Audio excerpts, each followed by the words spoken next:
Yo ho, all hands, hoist the colors high. Okay, good day, listeners. I'm here to discuss Module 17, Chapter 16, which is Operation of Equipment and Machineries. First, let's talk about the safe operating procedure of equipment. So, from our previous module, safety practices are highlighted since the top priority of a ship is safety. We all know that safety is needed here, not even on board ship, but everywhere. So, the most primary important necessary that we need um, to follow is the safetyness of an individual and put always safety first. So in this, we will discuss the safe operating procedure of the following equipment: valves and pumps, hoist and lifting equipment, hatches, watertight doors, ports, and related equipment. So what is the safe operating procedures of valves and pumps? There are several numbers of pumps and valves in the engine room in terms of operation.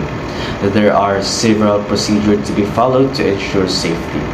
Operations should be carefully planned and documented well in advance of their execution. So before anything else, before we go ahead and execute the procedures, we are carefully plan the situations, the environment, and the tools that we need. We also need to be record that and document it. The details of the plans should be discussed with all personnel. Okay, it is strictly discussed all the personnel. There's no needed for any division here. So we will need to discuss here even if you are in the lowest rank in on board ship. So any changes should be formally recorded and brought to the attention of all personnel involved with the operation. Okay, so the operation of pump. Before we jump into operation, let's have a quick recap of the types of pump used on board. The pumps used on board are broadly classified into two types. First is the positive displacement pump. These are self-priming pumps and are normally used as priming devices. They consist of one or more chamber, depending upon the construction, and the chambers are alternatively filled and emptied. The positive displacement pumps are normally used where the discharge rate is small to medium. They are popularly used where the viscosity of the fluid is high, and they are generally used to produce high pressure in the pumping system. Another one is the dynamic pressure or rotor dynamic pump. In dynamic pressure pump, during pumping action, tangential force is imparted which accelerates the fluid normally by rotation of impeller. Some systems which contain dynamic pump may require positive displacement pump or for priming. So they are normally used for moderate to high discharge rate. The pressure differential range for this type of pumps is in a range of low to moderate. They are popularly used in a system where low viscosity fluids are used. So when operating procedures for positive displacement pumps, we need to remember that never start a positive displacement pump without ensuring that all valves on a discharge line are open. So we need to be assured and double check that the discharge line of all valves are open. So first, attempt to turn the pump shaft manually to ensure it is not seized. Ensure that the cocks of the pressure gauges are in line for indicating the pressure and not open to the atmosphere. Open appropriate valves on the discharge side where the liquid has to go. Open appropriate valves on the suction side. When provided with a manually controlled valve, bypass to regulate pressure, release the spring load to start the pump at a reduced load. Start the pump and observe for abnormal sounds. Load on the motor or excessive pressure build up. Stop the pump immediately in case of any abnormality. If the liquid being drawn is from a distant tank below the level of the pump will take some time to draw the liquid. There will be a change in running sound when the liquid reaches the pump. If the liquid is cold, the pump is likely to vibrate and cause an abnormal noise. Observe pressure as the pump picks up liquid. Adjust pressure regulating valve to increase the discharge pressure to normal. Observe leakages at pump gland, valves, and along the pump line. So in case the pump is having difficulty in drawing the liquid, stop the pump and check the suction filter. Clean if necessary. Heat the liquid in tank if the temperature is low. So next, what is the operating procedures for dynamic pump? Open the valve completely. Keep the discharge valve closed at this stage. Open the air vent, and if the water comes out from it, close it. Pump is full of water and is in prime state. If the pump is of the self-priming type with an attached vacuum pump, keep the air vent closed and open the check valve on the vacuum pump line. Start the motor or the pump when the discharge pressure has risen. Open the discharge valve gradually. For a self-priming arrangement, close the check valve connecting to the vacuum pump. Change over suction and discharge is required gradually. Number 7. Monitor suction and discharge pressures, load on the motor, vibrations, and leakages through valves and glands. If necessary, nip up the gland. Starting the pump with closed discharge valve reduces the starting current on the motor and prevents damage to the pump parts. So since it is not a positive displacement type, there is no danger of build-up excessive pressure. Pump casing and parts have been designed to withstand maximum pressure the pump can produce in this case. In case the pump loses suction, prime it as soon as possible. Avoid running the pump without liquid, even for short periods, to minimize wear between the impeller and its guide ring or pump element. Next is safe operating procedure hoist and lifting equipment. Every lifting operation must be properly planned. Just like what I said before, every operation needs to be planned before we do the operation. So up next is appropriately supervised. Okay, you don't need to work individually or in solo mode. You need to work that there is a supervision or a body system that can help you out or that is watching or to observe you. Next is the receipt carried out in a safe manner. Okay, always have precaution and prevention. Okay, so we need to be work in a safety manner. So for these terms, there is in the context of ship's crane, these are the terms that we need to be considered and explained and to know about. First is raising or lowering. This is where the hook is raised or lowered with the jib at rest. Next is slewing. This is where the crane jib is transverse horizontally with the hook at rest. Next is luffing.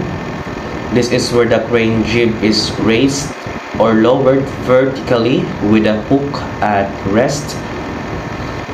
So that's all. The following brief writing prescribes basic crane safety procedures that every crane team member and or operator may just want to thoroughly understand and constantly practice to avoid a potential accident. Okay, we need to know the terms of that so that knowing that will ensure that we practice the basic safety doing that operation.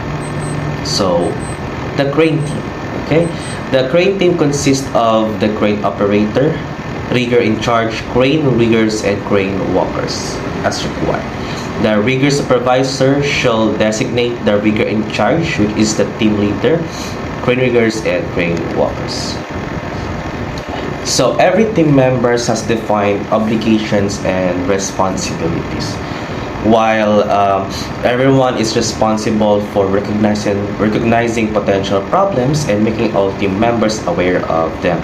Any crane team shall be stopped the job anytime unsafe conditions are found and report to supervision problems that cannot be resolved by the team. So this is the responsibilities of each crane team members. First is the rigger in charge, which is, I said before, the team leader has the overall control of the operation, including planning all aspects of the lift, determining the weight of the load to be lifted, establishing the appropriate method of communication with the operator, ensuring the load is properly reached, ensuring the crane operating envelope remains clear of all obstruction, provide signals to the operator or assigning another rigger or signal person to provide the signals, and conducting the operation in a safe manner. The rigger in charge shall coordinate the activities of other crane team members. So you always need to notify the rigger in charge on what is happening on your operation. Next is the crane rigger is responsible for carrying out the assignments from the rigger in charge or the rigger supervisor. So they are the one who carried out what the rigger in charge will say. They are the most do the task, including assisting the crane operator in performing his pre-use check of the crane, proper gear selection and inspection prior to use, safe rigging of the load, and keeping the rigger in charge informed or questionable conditions associated with the operation. Next is the crane walker. The responsibilities of the crane walker includes assisting the rigger and the operator in the pre-use check of the crane and ensuring the safe travel of the crane by observing for potential obstructions. Properly aligning crane rail switches and being in a position to immediately notify the operator to stop operations should be a potential problem arise. So next is the safe operating procedure of hatches, watertight doors, ports, and related equipment. So the main purpose of this is to isolate the passage of water in case of ship flooding. So when doing operations like this one, always wear a personal protective equipment, even if not this operation. Every operation should need a personal protective equipment. There is a designated equipment that you need to wear or to use depending on the type of operation that you work for. So this operation also part of maintaining the ship watertight integrity. These are the important to follow. Number one, any hatch covering used on a ship should be of sound construction and metal, of adequate strength for the purpose for which it is used, free from patent defect, and properly maintained. Number two is a hatch covering should not be used unless it can be removed and replaced without any endangering any person. Number three, information showing the correct replacement position should be clearly marked, except where hatch coverings are interchangeable or incapable of being incorrectly replaced. Number four is a hatch should not be used unless the hatch covering has been completely removed, or if not completely removed, is properly secure. Number five, before a vessel departs, all weather deck hatch covers should be secured in the correct closed position. Whilst the vessel is at sea, they should be regularly inspected to ensure that integrity is maintained. Number six, all hatch covers should be properly maintained. Defective or damaged covers should be replaced or repaired as soon as possible. Number seven, where covers and beams are still used, they should only be used if they are a good fit and overlap their end supports to an extent that is adequate but not excessive. Number 8, all personnel involved with the handling and or operation of hatch covers should be properly instructed in their handling and operation. All stages of opening or closing hatches should be supervised by a responsible person. Number 9, when hatches are open, the area around the opening and in the hatchways should be appropriately illuminated and guardrails erected where necessary. Guardrails should be tied with stanchions secured in position and properly maintained. Number 10, when lifting appliances are used, they should be attached to hatch covers from a safe position and without personnel being exposed to any danger. Number 11, no loads should be placed over or work take place on any section of hatch cover unless it is known that the cover is properly secured and can safely support the load. Number 12, partly open unguarded hatches should never be temporarily covered with anything that could conceal the opening. This would present a serious hazard or any person walking across the hatch. Number 13, unless hatches are fitted with coamings to a height of at least 760 millimeters, they should be securely covered or fenced to a height of 1 meter when not in use for the passage of cargo. And lastly, number 14, hatch covers should only be used in accordance with the manufacturer's instructions. So this is the basic signals for crane operation, winch signals and hoist signals. First is the hoist with forearm vertical, forefinger pointing up, moving hand in small horizontal circle. This is the hoist. Number 2, lower, which is with arm extended downward, forefinger pointing down and move hand in small horizontal level. This one, which is pointing downward, and it is called lower when you turn it in circular motion. So next basic signals is the bridge travel, arm extended. Okay, arm extended, forward, hand open and slightly raise, and make a pushing motion in direction of the travel. So depending on the travel, you will move your hand depending on them, like this, for example. Trolley travel, palm up, fingers closed, thumb pointing in the direction of motion, like this. Jerk hand horizontally. So trolley travel depending on where the direction should be. And the next basic signals, stop.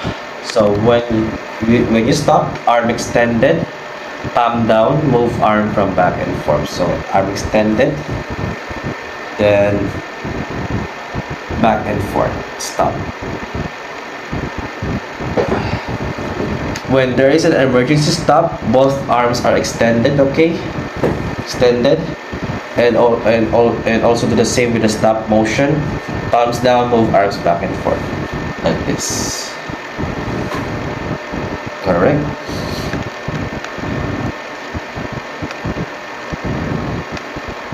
So next is multiple trolleys. So when they have multiple trolleys, hold one finger for block marked and 2 fingers for block mark 2. Regular signals follow. So if there is a multiple trolleys, you should get the point your fingers up and show you the numbers of how many of the trolleys are there in present. Okay. Next is move slowly. Use one hand to give any motion signal and place other hand motionless in front of the hand giving the motion signal. So hoist slowly, give an example. So when you want to move it slowly, raise this one that is not moving, and you want to do the hoist signal, you're just gonna do this. Okay.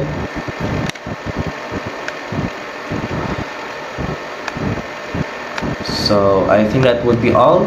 Thank you so much for listening, and always stay safe. Safety first always. Goodbye.